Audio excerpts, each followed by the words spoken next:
A long time ago, in a quiet village of Voodoo, the people lived in peace.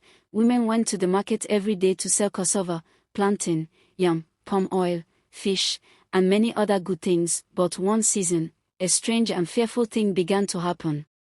The king of the animals, the great lion, rose from the deep forest with his subjects leopards, tiger monkeys, and even elephants. They would march boldly out of the forest, straight into the market square. With loud roars and cries, they chased the women away, scattered the traders, and carried baskets of food on their backs and mouths. The animals dragged the food back into the forest, where they held feasts and parties as if mocking the humans. The women of Voodoo became worried and afraid. Each day, they returned home empty-handed. Some cried because their children were hungry, others trembled because the animals seemed to grow bolder, even threatening to enter the village itself. So the women gathered and went to the palace to report to the Obi of Voodoo, the king of the land. "Your Highness," they cried, "the forest animals are troubling us. They eat our food and chase us from the market. If this continues, our children will starve." The king of Voodoo was a wise man. He summoned his warriors and hunters. They set traps near the forest edge, but the lion and his companions were too clever. They destroyed the traps. The king's guards tried to hunt them down, but each time they entered the forest, the animals roared so fiercely that the men fled in fear. For many moons, the animals ruled the market, and the people suffered. But in the same village lived a boy named Fijaro, only 15 years of age. His father was a great hunter who had passed away, leaving behind his old hunting sword.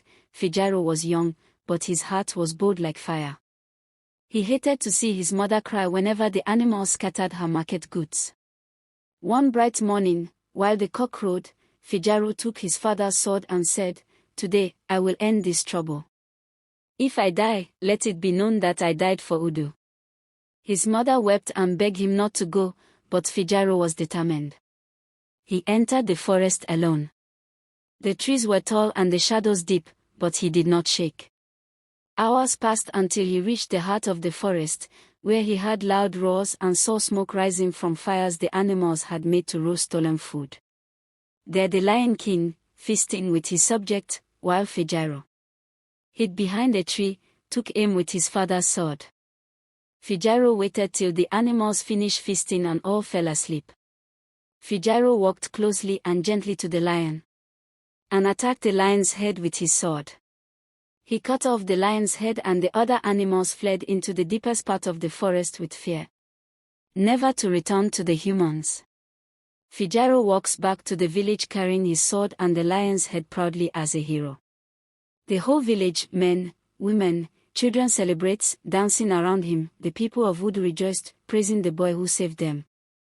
The king of Voodoo blesses Fijaro in the palace with drum and other gifts. Fijaro's name was sung by the children in the village.